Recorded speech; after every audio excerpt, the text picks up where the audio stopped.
Hello YouTube, my name is Nero and today we have some Call of Duty Black Ops 3 and another episode of Dear Nero, which of course is the weekly series here on my channel where subscribers send me in fan mail and or fan questions and I do ask and answer them. To talk about the gameplay today, we're going to be using the VMP. I have finally decided that after all of these months, I am going to learn this weapon. I already have Diamond for it, right? I got Diamond SMGs, I did all the challenges for the submachine guns, but I never liked the VMP. I haven't liked it since beta, because this is not a weapon that really clicks with me, but everybody seems to love it. A lot of competitive players use it, a lot of pro players use it. A lot of people really seem to like this weapon for whatever reason. I just never understood it. So the other night I pulled it out, I'm like, I'm going to start using this gun a little bit more, and I think I finally understand the weapon. It's actually a pretty fun gun to use. I do pretty well with it. It is a very powerful, very viable submachine gun in a lot of different situations, and I'm starting to see why people like it. So that's going to be the gameplay today. We're going to be playing a little bit of domination here on the map Rise, which of course is one of the maps that we got with the first DLC pack, the Awakening DLC, and then we're going to have some more VMP gameplay after this one, depending on how long this video is actually going to be. You never know with Dear Nero. Sometimes I get through the questions in like 10-15 minutes, other times it's a 40-minute episode. You never really know with Dear Nero. Of course, you guys know because videos are recorded, but I'm making this live right now, so I have no idea how long this is going to take. We're going to have to hop in here because we got a lot of great questions this week. The first one is going to be coming in from Mark on Twitter, who is going to write, Dear Nero, honestly, what are you looking forward to more, Infinity Ward's next Call of Duty or DLC 2, 3, and 4 for Black Ops 3? So, Mark, DLC is DLC, right? I'm definitely looking forward to the actual game that Infinity Ward's going to be putting out more than I am the Treyarch DLC. While, yes, Awakening was pretty good, in my opinion. Some people don't like it for sure, but that's understandable. You're not going to like everything. People have taste, you know. And so I like it. I think the Awakening DLC is pretty good. The maps are really growing on me. I mean, we're playing here on Rise, and Rise was my least favorite map, the Awakening DLC. And, you know, it's still a pretty fun map, especially in ground war domination. So I'm liking the Awakening DLC. I'm sure DLC 2 is going to be good. I'm sure 3 and 4 are going to be good as well. But they're DLC, right? They're map packs. It's going to come with zombies. That's obviously going to be pretty good. It's a big bonus for some people. But for me, maps are not nearly as important as an actual game. I'm definitely looking forward to Infinity Ward's next game because we have no idea what it could be. Will Infinity Ward prove to be a good developer, right? For me, I wasn't a big fan of Modern Warfare 3. I wasn't a big fan of Ghosts. And those are the two games that Infinity Ward has made since their kind of breakup back in Modern Warfare 2. So I would like to see what they're going to be doing with their next game. Are they going to be able to make a game that I'm going to like? That's going to be interesting to me. I want to see what changes they're going to make from Ghost. I want to see if they're going to go with a Modern Warfare 4.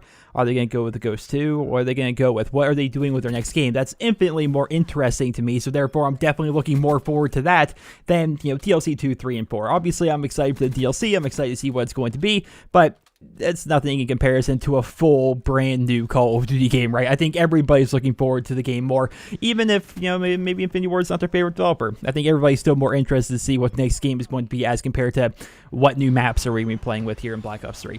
The next question is going to be coming in from Ty on Twitter, who's going to write, Dear Nero, my birthday is Thursday. Happy almost birthday, Ty, by the way. Thursday is tomorrow, so hopefully you have a happy birthday, man. And he says, I'm getting some money, and I was wondering what games would be good. I don't like Black Ops 3 much. Ah, man, disappointed you don't like Black Ops 3. I think it's a great game. It's one of, if not the best Call of Duty ever, in my own personal opinion. It's a really good game. But if you're not liking Black Ops 3 and you're looking to spend some of your new birthday money on some new games, what games do I recommend? So, games that would be pretty similar to Call of Duty in that they are shooter games, but maybe not necessarily online games. So, Tom Clancy's The Division. A lot of people liking that. I like it. It's fun. I just don't have time to play a lot of it right now. I'm still like level 10 or 11 or something like that. My brother's freaking max level. He's level 30. He's also like level 30 in the Dark Zone. He's playing so much. He loves it. A lot of people love The Division. It's a pretty fun game, so maybe look into that, see if that's something you might be interested in. I would recommend Fallout 4. I've been playing a lot of Fallout 4. The new DLC came out yesterday. The first DLC pack for that game, the Automatron DLC, and that game is a lot of fun as well. Keep in mind, it's not a game we're going to be playing with other people. It is just an online RPG game, kind of similar to Skyrim if you ever played like that, but it's, you know, it's Fallout. It's in the Fallout universe. I really enjoy Fallout 4. There is a ton of replay value there. I think I have over 100 hours in that game already. You know, Fallout 4 has been a lot of fun, so I recommend that. Now, this is an old classic one that I've talked about many times, but Borderlands 1, Borderlands 2, or even the pre-sequel, I highly recommend Borderlands 2 over 1 in the pre-sequel. In my own personal opinion, I think it's the best one, but the Borderlands games, I freaking love to this day, man. I will always love the Borderlands games. I actually caught a live stream of Gathalions the other day, and he was playing with a friend, and they were just going back and, you know, messing around in Borderlands, taking on some raid bosses and stuff, and I'm like, man, I want to play Borderlands 2 again. I want to go kill Terramorphous again and stuff like like that, you know. So Borderlands, great series, in my own personal opinion, and you could probably get all of them really cheap, or even the Handsome Collection. How much does the Handsome Collection run these days? You get all of them, I think, bundled. So definitely give a look at that. Maybe Destiny. Maybe you're somebody who's never played Destiny before. Maybe you want to try that out. I've never actually played it. I have heard there's a bit of a content drought as of late, but if you're just starting fresh and you've never actually played Destiny before, there's going to be a giant amount of things to do. So maybe Destiny might be something up your alley, or Doom, which is coming out soon, isn't it? It hasn't already come out yet, has it? Doom is going to be coming, and that looks to be pretty interesting as well. There's a lot of shooter games that are already out or are going to be coming out here in the near future, and yeah, so you have a lot of choices, man. You really do. It all just depends on what you like, but I think I gave you a pretty good number of recommendations there, because all those games are pretty good. The only games I haven't actually played yet are Destiny and Doom, although Doom hasn't come out yet, and Destiny is definitely one of those games that everybody seems to enjoy. I just don't have the time to play it. The next question is going to be coming in from David on Twitter, who's going to write, Dear Nero, have you played CSGO? If so, what are your opinions on it? Well, David, I have played CSGO, a very small amount. If you look at, like, my CSGO time on Steam, it's going to say something absurd like 100 hours or something like that, but that's not true at all. It was running in the background. I didn't realize it. I probably played in actuality like 4, 5, 6 hours, something like that. My opinion on CSGO in the short amount of time that I played with it was it's a game that has a pretty steep learning curve and a community that isn't very welcoming to new players. I was getting yelled at all the time in that game for not knowing what to do and not understanding like how the differences between that and other shooter games and whatnot. Like, for example, I wasn't quite sure how to defuse a bomb. To some people, it may say, like, how do you not know how to defuse a bomb? I legit don't know. It was really confusing. I walked up to the bomb. I didn't see an icon anywhere. Apparently, I was supposed to use, like, an action button of some kind. I don't know. It was confusing, and they kicked me from the lobby for not defusing the bomb because they thought I was trolling. I legit had no idea what I was doing. I was so confused. I wasn't sure if there was other people alive. I wasn't sure how you check that. Like, I had no idea. I'm just trying to hop on and play, and people are very, very toxic on that game. And so, a lot of people like CSGO. A lot of people are really into betting on CSGO for some reason with the whole lottery system they have there, but it's just, I'm not really interested in learning CSGO. I'm not interested in the game. It's like if I wanted to get better at a shooter game, I think I'd work even harder at Call of Duty than I already am. So I think I would do that. I'd much rather spend my time either playing Call of Duty or playing one of the other games I listed in the last question in recommendations to Ty. So yeah, those are my thoughts, David, on CSGO. If you like it and you're having fun with it, it looks to be a great game. It's just one of those ones I just don't feel like playing in the time to actually learn because it's one of those games that has a pretty steep learning curve. I do understand that there are ranking systems. I get this comparison all the time, like, oh, why do you say you would never want to try League of Legends? Or they put you up against people of an equal skill level. And we all know that's not exactly true. I mean, people smurf all the time on every game ever, Even somebody could be infinitely better than me at the game, and they could say I'm at the same skill level as them because they're low rank or something. It's not a good system, right? Skill-based matchmaking has never been a great system in any video game ever. Sure, it's better than nothing, but it's not a perfect system. And so if I try learning League of Legends, for example, it's really, really hard. Whereas when Heroes of the Storm came out, another MOBA game, this one's by Blizzard, I was there like towards the very beginning of the game. I played it during the beta, and so it was easier at that point for me to actually get into it. It's like, yeah, this is a game that hasn't even really come out yet. This is a game I can actually learn, and I won't have people yelling at me the whole time while I'm trying to learn the nuances of playing a Dota-style MOBA game, right? So yeah, that was a lot better, and ended up putting like a certain amount of time into Heroes of the Storm because I didn't have people yelling at me the whole time. I actually had time to learn, so that was pretty nice. So those are my thoughts on CSGO. Just not really interested in really trying to learn it. The next question is going to be coming in actually from YouTube. It's our first YouTube question of the day, and he's going to write, Dear Nero, I have been reading a lot about the potential cross-platforming between the Xbox and PlayStation, and I think it is a really cool, revolutionary idea. However, surely the console war will become more heated because people no longer have to type it to each other and can physically have an argument in-game. I was wondering, what are your opinions on this? Thanks, Alex from England. Alex, if your question is, are children going to argue with each other about whose parent bought the better console, then yes, that's going to happen. If this ever actually does get off the ground, which right now it doesn't look like it's going to be happening in the very near future, there's a lot of limitations there. Sony doesn't seem to be too excited about the idea in the first place because it's not really going to benefit them too much. And even if they were excited for it, obviously there's a lot of hardware that actually needs to work. There's a lot of software that needs to be written. You can't just like flip a switch and make it so cross-platform's a thing. There's a lot of work and man hours going to have to be put in to make that actually happen. So who knows if it's actually going to happen? Who knows if Xbox and PlayStation are actually going to be able to play with each other online, especially in a game like Call of Duty. But if it were to happen, yeah, people are going to be jerks to each other in game. That's going to happen. Now, personally, I haven't had an argument with somebody in game in years because I never talk to people in game. You know, that's the thing about me. So when I'm playing with my friends, we're using Skype. Like, we use Skype, and I listen to the game audio through my PC headphones. So I'm a little bit different, and I actually don't have an actual headset for my Xbox or my PlayStation for that matter. So I'm a bit different in that I have a capture program, right? This capture program is what I use. It's an Elgato HD60 Pro, for those of you guys know what that is. And that's what I record my gameplay with. I'm always recording if I'm playing. I'm always recording every single thing, right? And since that capture card has zero latency, the Pro, not the regular HD60, but the Pro, which you actually install into your computer, it has zero latency. So I just use that for sound. I just listen with my normal headset that I wear for my PC, and I can hear game through my capture program, right? So I never have to actually talk to people in game because I don't even have an Xbox headset. I just never hear somebody. And if people are talking in game and for some reason I can hear them, which typically I can't, I just mute them. I don't ever actually talk to people, you know? And if I'm playing with my friends, I just use Skype, again, on my PC, and they're using Skype like on their Xbox and whatnot. So I never actually talk to people in game. There's always that old stereotype, oh, everyone on Xbox is just gonna, tell you who slept with your mother and stuff like that. I don't know if that's even a thing anymore, because legitimately I haven't talked to somebody on Xbox in years. It has been years, so it's not really an issue for me. But yeah, I mean, there's gonna be people arguing with each other all the time, like, oh yeah, he's one of them, he's one of those PlayStation guys, oh yeah, come on, Team Xbox, let's do this. That's gonna be a thing, especially towards the beginning.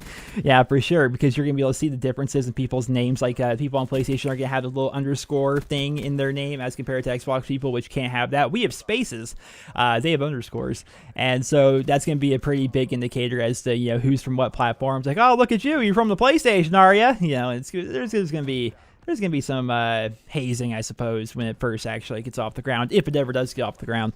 But it won't be too bad. I mean, the idea of a console war, I hate when people call it a console war, I suppose, because it makes it sound like it's a lot bigger than it actually is. When in reality, it's a bunch of children arguing with each other on the internet. I wouldn't call that a war. So yeah, that's gonna happen if it does actually get off the ground. But it's not something I'm personally too worried about. Next question, he's going to write, Dear Nero, I was wondering what the daily schedule of a YouTuber is. I personally wake up every morning and type out my book, and when I'm done with that, I play video games. It is a career I love, and I would like to know if you have a similar life. Ethan from California. So Ethan, I can't speak for every YouTuber ever. Obviously, every single person is going to be different. If, it's just the very nature of being self-employed, I suppose. You're going to have a very different schedule than everybody else. If you, my job before YouTube, if you talk to an inventory associate at Walmart and ask them about what they typically do on an average day, it's going to be pretty similar to every other inventory associate that's ever worked at Walmart, right? Whereas if you talk to one YouTuber who has been doing it professionally, they're going to have a very different life, I suppose. So what is the average day for me? So I wake up between 8 and 10 in the morning, depending on, I guess, what time I went to bed the night before. And first thing I do is I get breakfast like most people, and I eat breakfast here in my office, which is where I spend the majority of my time. The majority of my time is spent right here in this room in my office, which is just a room in my house. It's where I keep my PC, my monitors, my keyboard, my mouse, my consoles. Everything is all here. All the equipment I would ever need is right here. And this is where I spend probably 10 hours a day. Even when I'm not working, I'm playing video games, stuff like that here. This is where I spend the majority of my time. And so when I first get up, I'm eating breakfast. I'm kind of like just waking up. I'm replying to comments from my videos from the day before. I'm seeing how they did. I'm talking to people on Twitter. And then once I'm kind of like fully awake, that's when I really start making videos, really start working at it. And that's the hardest part, I think, about being a YouTuber, or at least somebody that makes videos the way I make them, is coming up with video ideas, right? Because every single day, unless it's news-based, which I can't really control news. I mean, if news happens, I can make videos talking about the news and put my own spin on it and stuff like that. That's nice.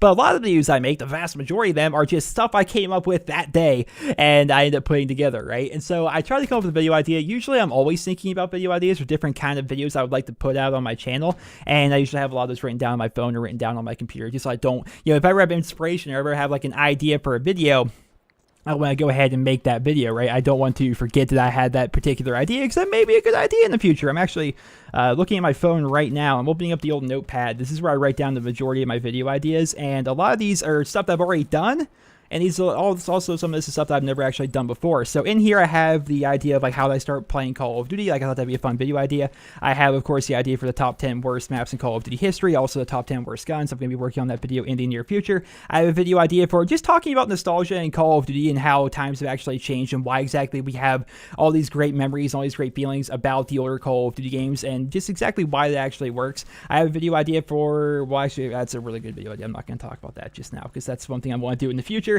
This is an old video I have written down, gaming prices, why haven't they changed? And the answer is DLC and microtransactions.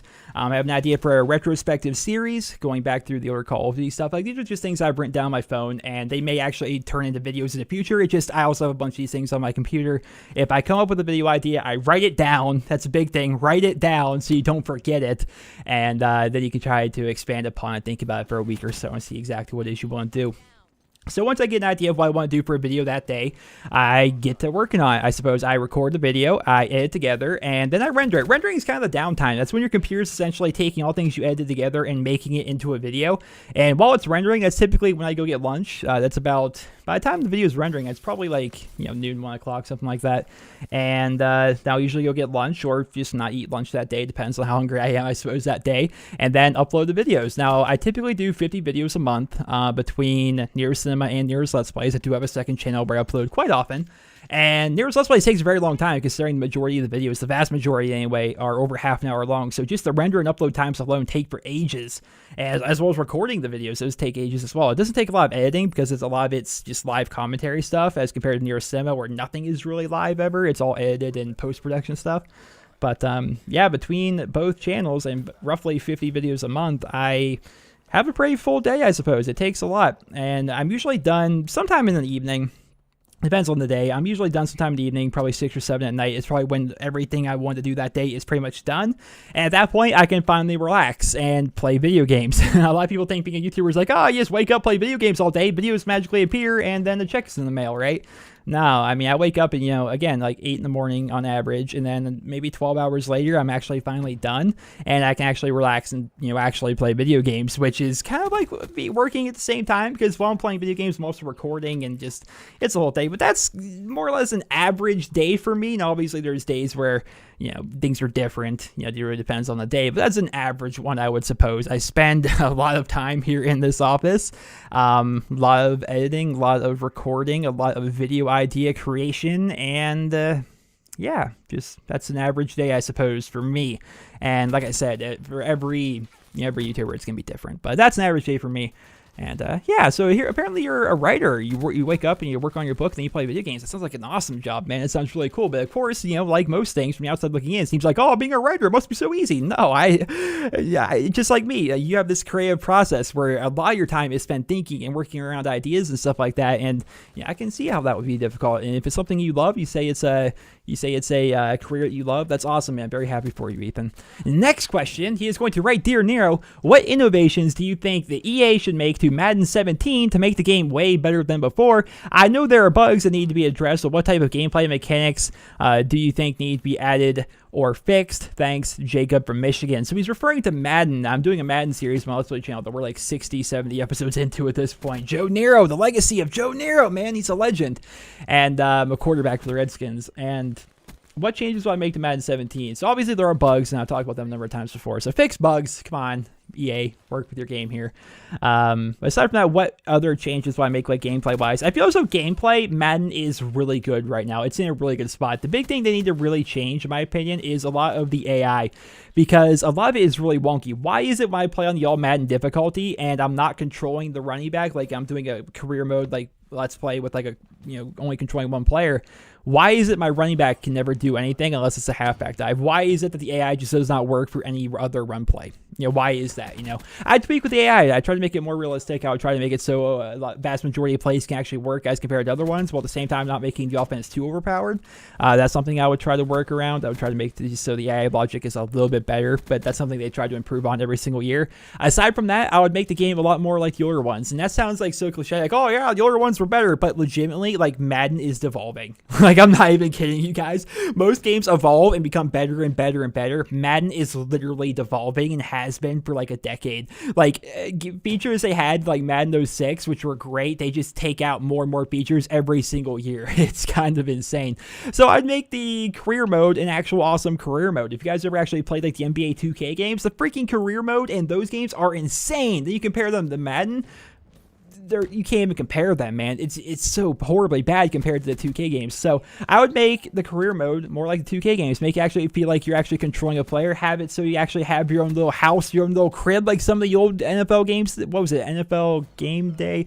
No, not NFL Game Day. There was like an ESPN NFL 2K5, I think it was, where Terrell Owens was on the cover when he played for the Eagles. Like, you actually had a house in that game, and on the house you could like put your trophies down that you like earned in game by like, you know, winning NFL MVP and stuff like that, or winning the Super Bowl. You can have like all this stuff like actually in your house. You could decorate your house, customize it, do different cool things. Like, I would just do a lot of that stuff. It would be really cool if they were to make it like that. Just from like a single player, like a franchise mode perspective, I'd do a lot of that stuff because it was really good. And every single year they seem to strip away more and more and more of those mechanics to try to make it so it's like just this universal connected franchise mode, which sucks in my opinion. So that's the big thing I would do with Madden 17. We're not asking for the world. We're asking for a game that's not full of bugs like Madden 16 is. We're asking for a game where the AI is good and competent, which it is for the most part in 16, but could definitely be better. And we're looking for a game where, well, at least I am anyway, if you want to play franchise mode, which is my favorite mode, I want it to actually be fun and immersive like the NBA 2K games are. Next question is going to be coming in from Gerardo on Twitter, who's going to write, Dear Nero, what guns do you own in real life? P.S. Love you videos. And I assume it's supposed to be your. So I own two guns in real life, Gerardo. I own a 30-30 lever action rifle. It's a Winchester. And a lot of people say, oh, it's not lever, it's lever. It's really however you want to pronounce it, people. Just relax. It's the internet. I don't know why people have to get so anal about things. But I call it lever action because that's how everyone in my family's pronounced it. And yeah, so I hunt with a 30-30 lever action rifle. I haven't been hunting in a couple of years, but I do have that rifle. And I also own a World War II era Red Army stamped in on the gun 1943 Russian Mosin-Nagant rifle 9130. And I love that thing. It's really cool. It's a historical weapon, and they're so mass produced that most people can buy them because they're like $115, I think, last time I checked. So if you're ever looking to get a classic World War II Russian infantry rifle, Mosin-Nagant even, you could probably do so. And as long as you have a clean background. I mean, I bought it like that day. Like, it wasn't even an ordeal. I went in there, I was like, hey, here's my ID. They did a background check on me. They're like, hey, you're clean. Here's your gun. And now I have a Mosin-Nagant with like 1,000 rounds of ammo because for whatever reason, the Mosin-Nagant, it uses a special round, I suppose. I don't know how special it is, but it's a 7.62 by 54R round is what it's called. And they don't just sell like a case of like 30 rounds for that gun. You have to buy a spam can. And yeah, so I have like 1,000 rounds of that thing. So those are the two guns I own in real life, Gerardo. And the next and final question is going to be coming in from Mark on Twitter, who's going to write, Dear Nero, will you be doing a pack opening of Whispers of the Old Gods, and will you ever consider starting your Tavern Brawl series again? So Mark, I don't think I'm going to be doing, he's referring to Hearthstone, if you guys aren't aware of that game. It's a series, it's a game I play a lot on my Let's Play channel, as well as a game I play a lot in my spare time.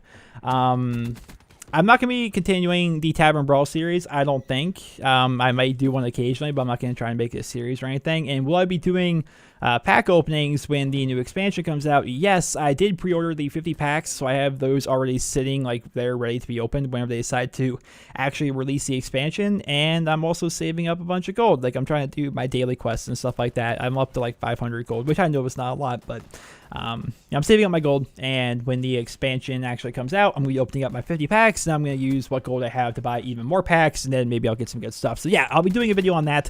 It's just whenever it decides to come out. I think they only have a release date, do they? They said spring 2016, so whenever it comes out, I'll do a video opening up packs and stuff like that. But until then, I'm just going to be saving up my gold, and yeah, I'm definitely looking forward to it, man. That's actually the reason I kind of got back into Hearthstone. I stopped playing for a couple of months there. The reason why I got back into it was because they announced a new expansion, and that seems pretty cool, as well as there's a couple new changes to how they're going to be doing the ranked mode versus like a wild versus standard, and it's going to be pretty cool. I'm looking forward to a lot of the changes they're making to the game, and it's kind of revitalized my interest in it a little bit. But no, I'm not going to be returning to the Tavern Brawl series. series. And that, ladies and gentlemen, is going to conclude this week's episode of Dear Nero. I hope you guys all enjoyed it. And if you did, please drop me a rating. And if you guys would like to submit your question for the next episode of Dear Nero, it's a very simple process. I have two ways you can do it. You can write me on Twitter at NeroTweets and use the hashtag Dear Nero. That is one way you can submit your question. Or alternatively, you can go on YouTube and send me a personal message. Now, how you do that is go to my YouTube channel, youtube.com/NerosCinema, go to the About section, and from there you'll find a send a message button. Just send your message, preface it with Dear Nero, and at the end of the week, every single Wednesday morning, I will go through all of the questions and pick out ones I want to feature for that week's episode. Nothing too complicated about that. I hope you guys all enjoyed the video. Please, once again, drop me a rating, and I hope you guys all have a wonderful day.